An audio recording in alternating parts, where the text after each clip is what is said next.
नमस्कार, मैं हूं अवंतिका श्रीवास्तव। आप सभी दर्शकों का अन्नदाता कार्यक्रम में स्वागत करती हूं। किसान का जीवन बहुत मुश्किल होता है। वो अपने खेतों में लंबे समय तक काम करते हैं। उसका ध्यान सदैव फसल में ही लगा रहता है। अपनी कड़ी मेहनत की ताकत पर अपना जीवन व्यतीत करते हैं।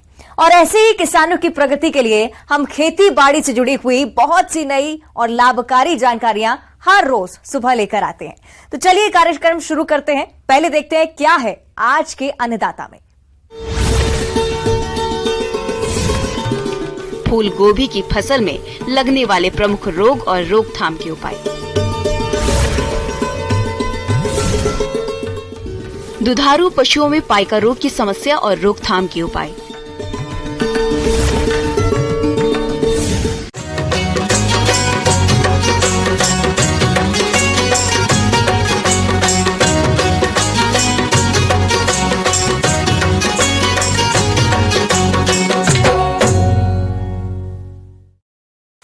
फूल गोभी काफी लोकप्रिय सब्जी है।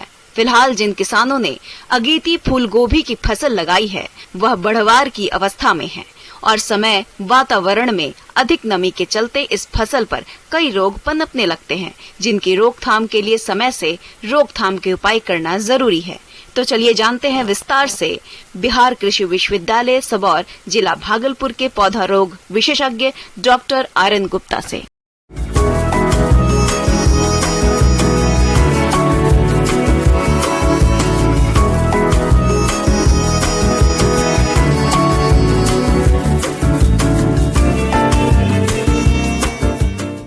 गोभी में जो है प्रायः बहुत तरह की बीमारियां लगती है। कुछ प्रारंभिक अवस्था में लगती है, कुछ बाद की अवस्था में लगती है। तो प्रारंभिक अवस्था में जो रोग लगते हैं उसमें मुख्यतः जो है आपका डैम्पिंग ऑफ करके बीमारी लगती है। इसमें जो है मुख्यतः इसका कारण है कि उस समय पौधे में बहुत ज़्यादा नमी और साथ साथ तापमान रहते हैं। तो इसका मुख्य वजह है कि पौधे में जो उनके पास पौधे का जो विकास करने में बहुत ज़्यादा अगर नमी की मात्रा हो जाती है तो उस समय ये बीमारियां काफ़ी तेज़ी से लगती है। इसमें क्या होता है कि पौधे जो है जर्मिनेशन के 1 सप्ताह के बाद से पत्तियां पीली होकर मरने लगती है। तो ये दूर से ही दिखाई पड़ने लगते हैं कि ये पत्ती पीली होकर मरने लगती है। तो इसका मुख्य वजह है अधिक नमी का होना और जो हमारे सॉइल में जो उसके जो स्पोर्स हैं उसके कारण ये बीमारियां का प्रकोप ज़्यादा बढ़ता है।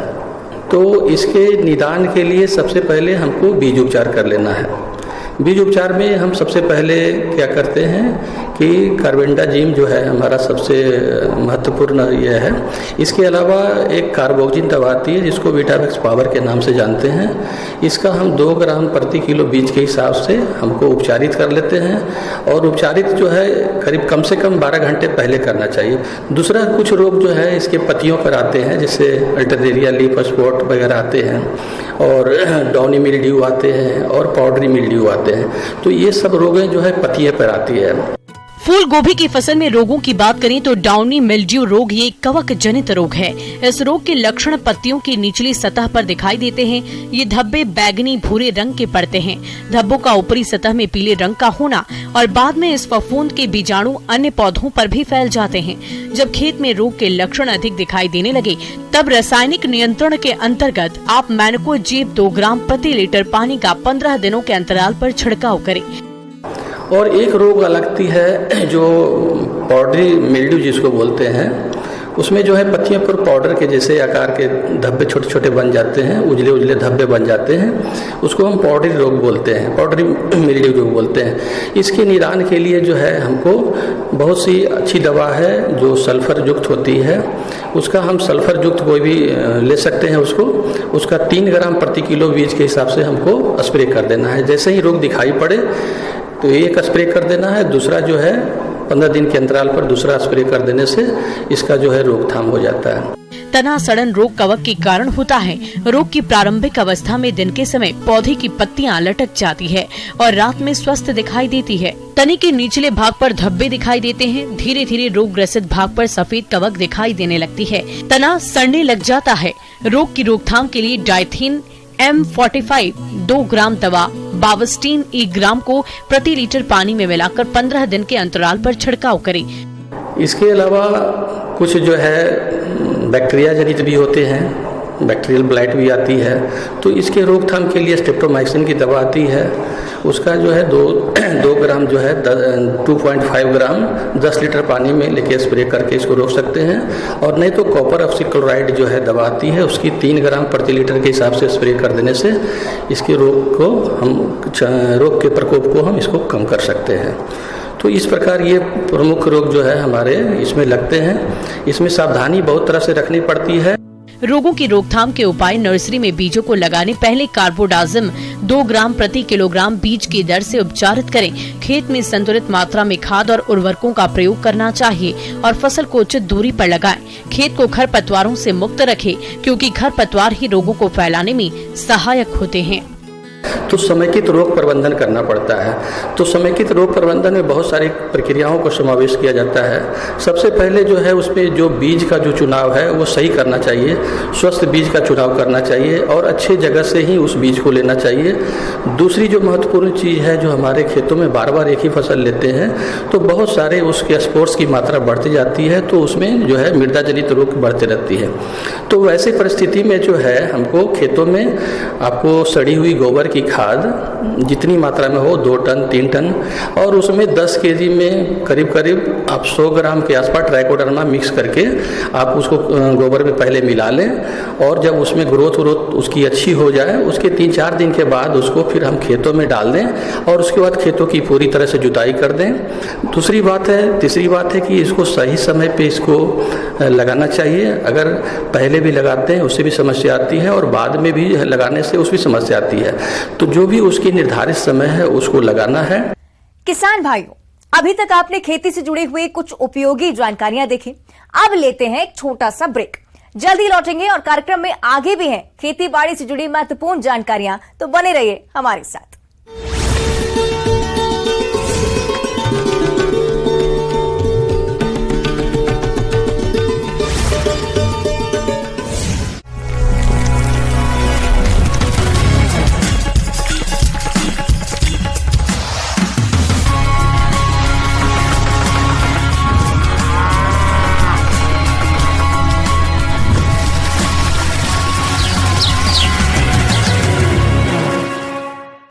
ब्रेक के बाद आप सभी दर्शकों का अन्नदाता में स्वागत है। चलिए अब रुक करते हैं अगली कड़ी की ओर।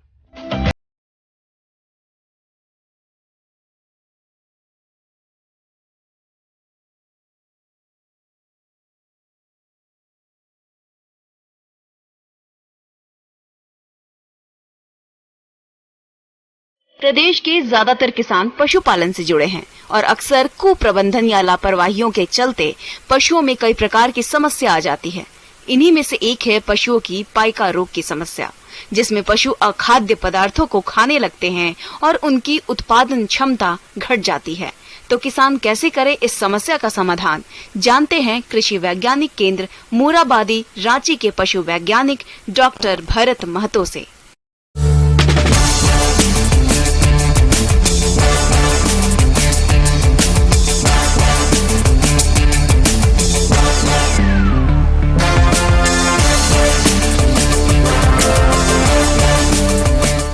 किसान भाइयों नमस्कार।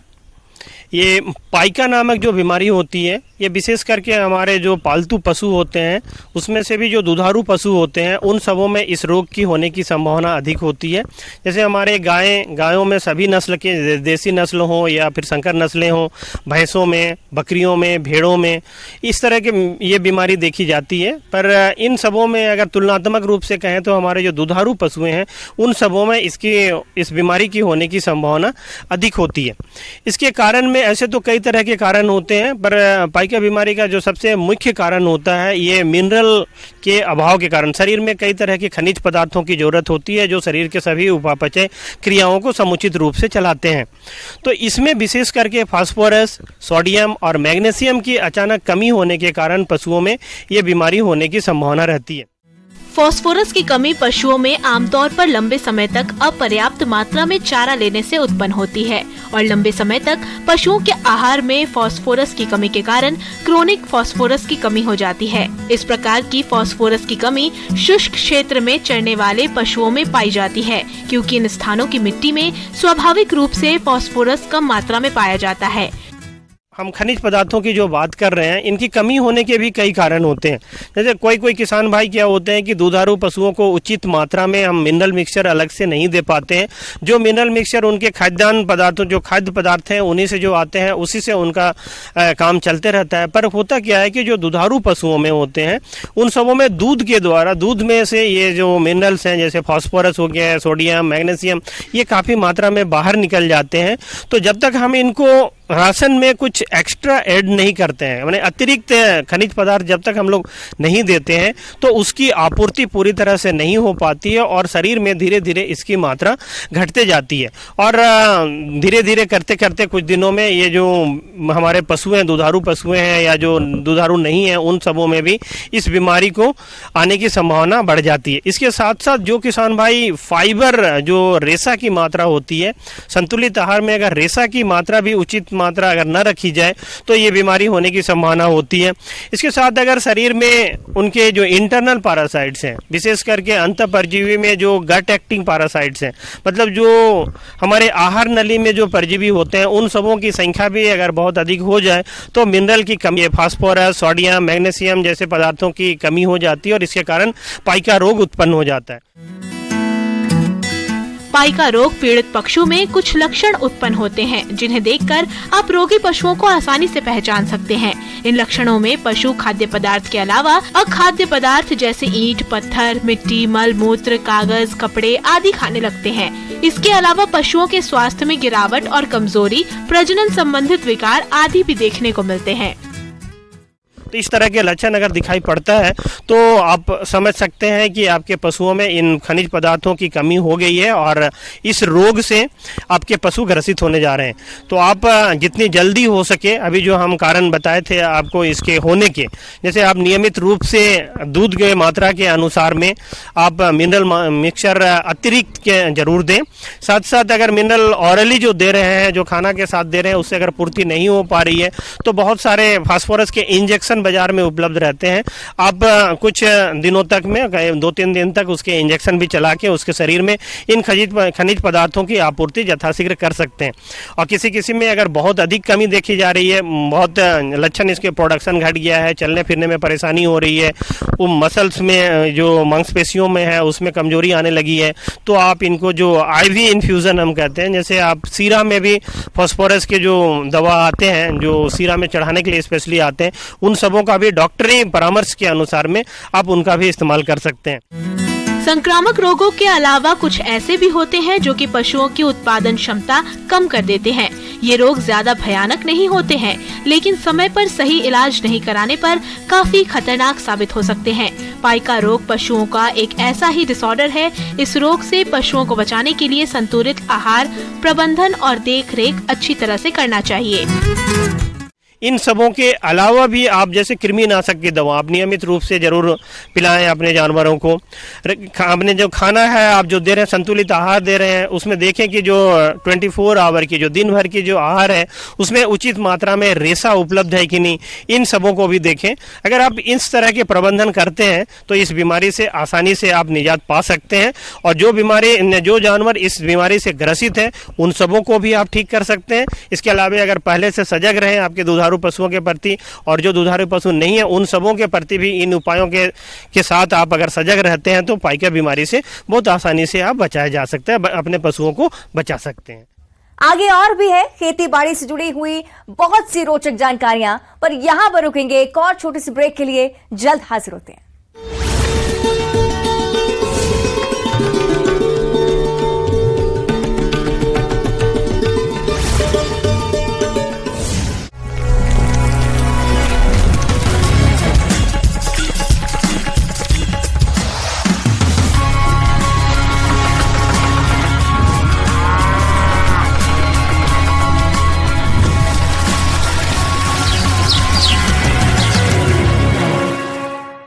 ब्रेक के बाद एक बार फिर से आप सभी दर्शकों का अन्नदाता कार्यक्रम में स्वागत है। बढ़ते हैं अगली प्रस्तुति की ओर।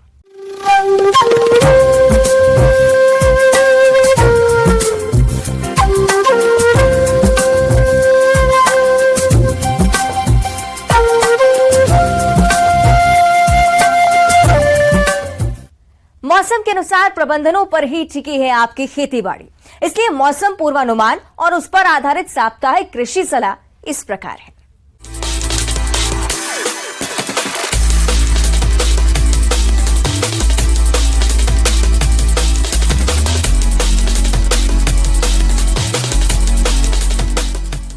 ग्रामीण कृषि मौसम सेवा भारत सरकार और डॉक्टर राजेंद्र प्रसाद केंद्रीय कृषि विश्वविद्यालय समस्तीपुर के मौसम विभाग के सहयोग से जारी मौसम पूर्वानुमान के अनुसार मौसम के मिजाज को देखते हुए किसान भाइयों को सलाह दी जाती है। पूर्वानुमानित अवधि में भी अच्छी वर्षा की संभावना है, अतः किसान भाई को सुझाव दिया जाता है कि जिस खेत में वर्षा का पानी इकट्ठा हो गया हो उसको निकालने की उचित व्यवस्था करें।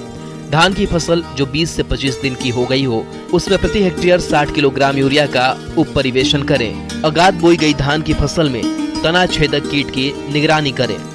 सितंबर अरहर की बुआई के लिए खेत की तैयारी करें। किसान भाई 26 अगस्त के बाद इसकी बुआई उचास जमीन में करें। अरहर की पूसा 9 तथा शरद प्रभेद उत्तर बिहार के लिए अनुशंसित है।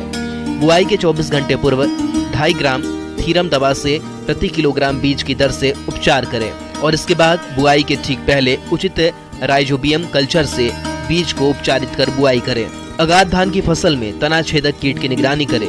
इसकी सूंडियां तनों में घुसकर क्षति पहुंचाती है। इसके प्रकोप से प्रारंभिक अवस्था में पौधे की मध्य कलिका मुरझाकर सूखी हुई नजर आती है।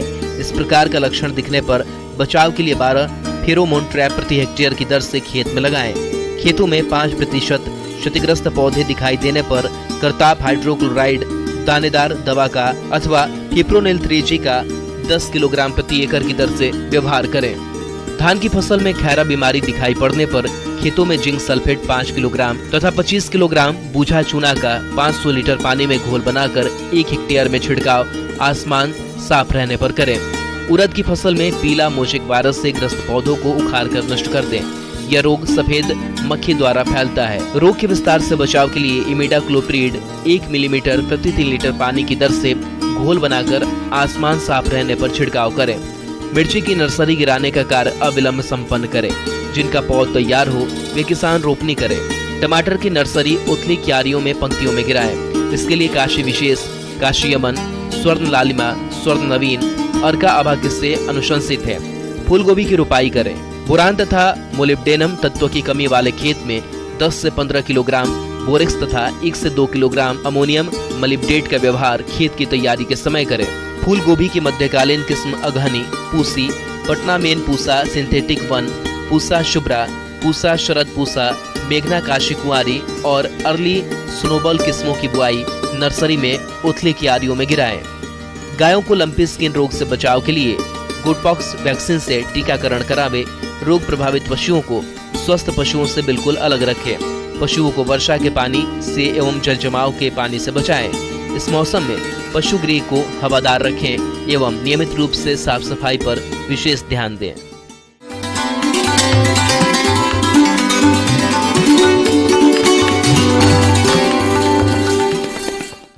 अन्नदाता हेल्पलाइन निशुल्क फोन संपर्क सेवा के माध्यम से आपके द्वारा पूछे गए प्रश्नों में से 1 या 2 महत्वपूर्ण प्रश्न को हम आपके कार्यक्रम में शामिल करते हैं। इसी के तहत आज का चयनित प्रश्न और उसका जवाब इस प्रकार है। आज के अन्नदाता हेल्पलाइन में जिस प्रश्न को कार्यक्रम में शामिल किया गया है उसे पूछा है गांव गोराडी जिला भागलपुर के किसान महेंद्र रंजन ने। आप पपीता की उन्नत खेती पर जानकारी चाहते हैं तो महेंद्र रंजन जी आपकी जानकारी के लिए प्रस्तुत है कार्यक्रम का यह अंश।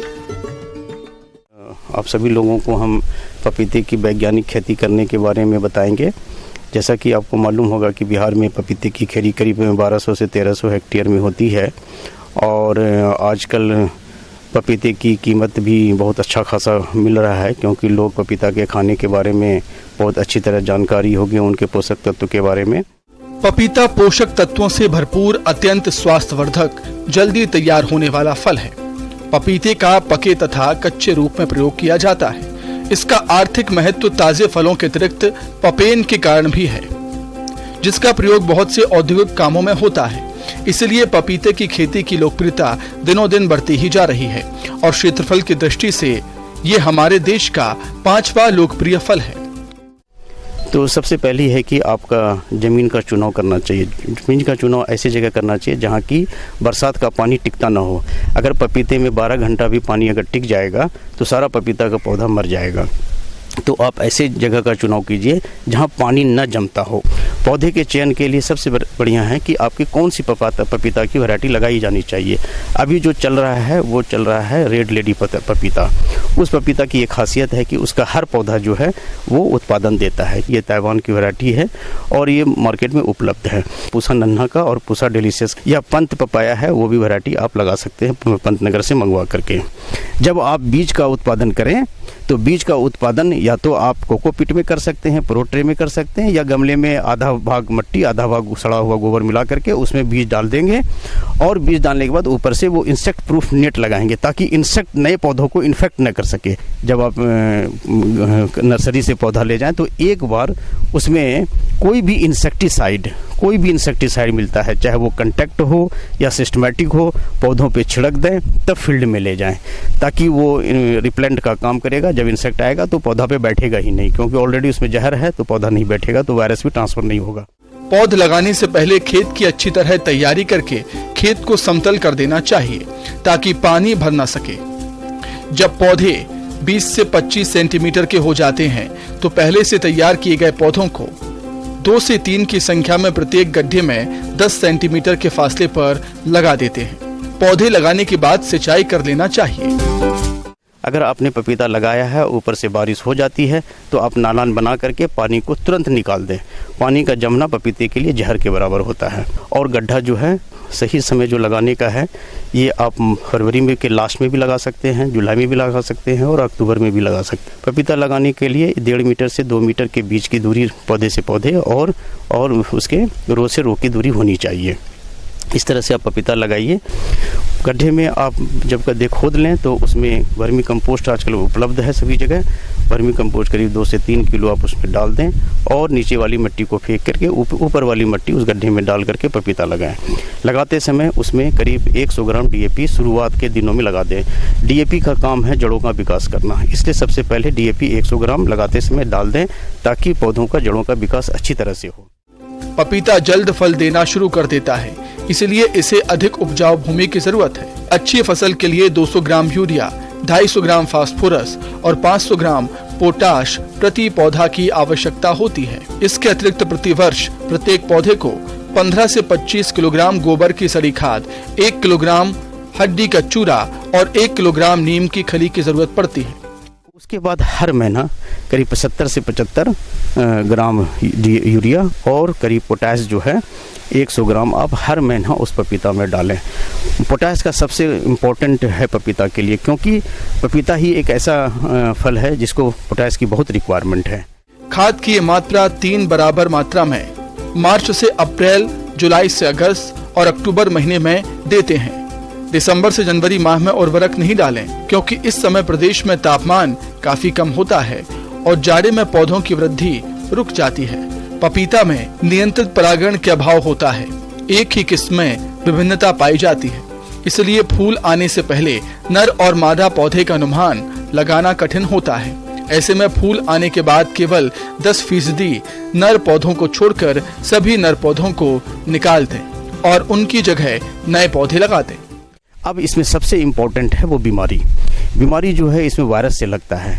वायरस जब लग जाता है तो वो बहुत तेज़ी से फैलता है और वायरस लगने के बाद एक पौधे से दूसरे पौधे में जो ट्रांसफ़र होता है वो कीड़े के द्वारा होता है, कीट के द्वारा होता है। तो हम लोगों को वायरस का कंट्रोल नहीं करना है, हम लोगों को कीड़े का कंट्रोल करना है। उसकी कीटनाशक दवाओं का प्रयोग या खाद का प्रयोग और पानी का प्रयोग कैसे करना है उसकी सलाह जरूर ले लें। विश्वविद्यालय में हम से भी संपर्क कर सकते हैं। पपीते के पौधे के पास पानी के जमाव होने पर पौधे में गलन की बीमारी लग जाती है और पौधा मर जाता है। इसलिए पपीते के खेत में जल निकासी की अच्छी व्यवस्था होनी चाहिए और पौधे की जड़ के पास 15 से 20 सेंटीमीटर ऊंची मिट्टी चढ़ा दें ताकि सिंचाई या वर्षा का पानी तने के संपर्क में न आए। 60 से 80% तक जमीन में उपलब्ध मृदा नमी सिंचाई के लिए उपयुक्त पाई गई है। यदि लंबे समय तक पपीते के पौधे को पानी न मिले तो पौधे की वृद्धि और विकास रुक जाता है, इसलिए समय पर सिंचाई करना भी जरूरी है। उसके बाद हर 20 दिन 25 दिन 1 महीने के इंटरवल पे आप इंसेक्टिसाइड का पपीते के पौधे पे प्रयोग कीजिए, ताकि कीड़ा जो है वो मर जाए, वो आपके फील्ड को नुकसान न पहुंचा सके।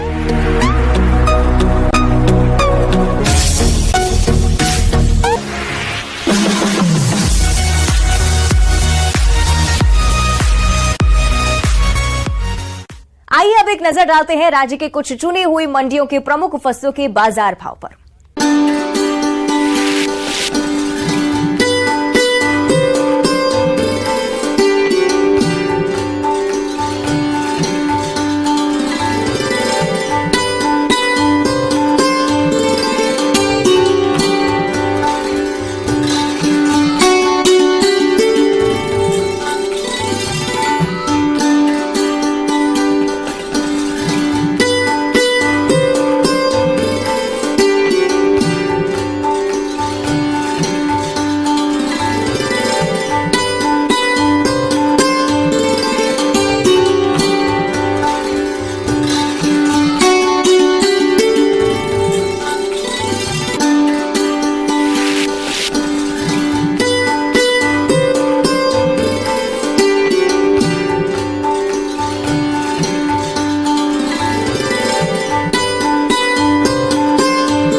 किसान भाइयों, अन्नदाता आपकी सेवा के लिए संकल्परत है। कृषि संबंधित समस्या और सुझावों के लिए आप हमें इस पते पर संपर्क कर सकते हैं। प्रोड्यूसर अन्नदाता, news 18 Bihar Jharkhand, Ramoji film city Hyderabad 501512। साथ ही आप हमें ईमेल भी कर सकते हैं। हमारा ईमेल है p18annadatabihar@nw18.com। इसके अतिरिक्त आप हमें निःशुल्क हेल्पलाइन नंबर 1800-889-2163 पर सोमवार से शनिवार सुबह 10 बजे से शाम 4 बजे के बीच संपर्क कर सकते हैं। किसान भाइयों, अब समय हो रहा है आपसे विदा लेने का, तो हमारी अन्नदाता टीम को दीजिए इजाजत। कल फिर आपसे मुलाकात होगी कृषि संबंधित कुछ और महत्वपूर्ण जानकारियों के साथ। नमस्कार।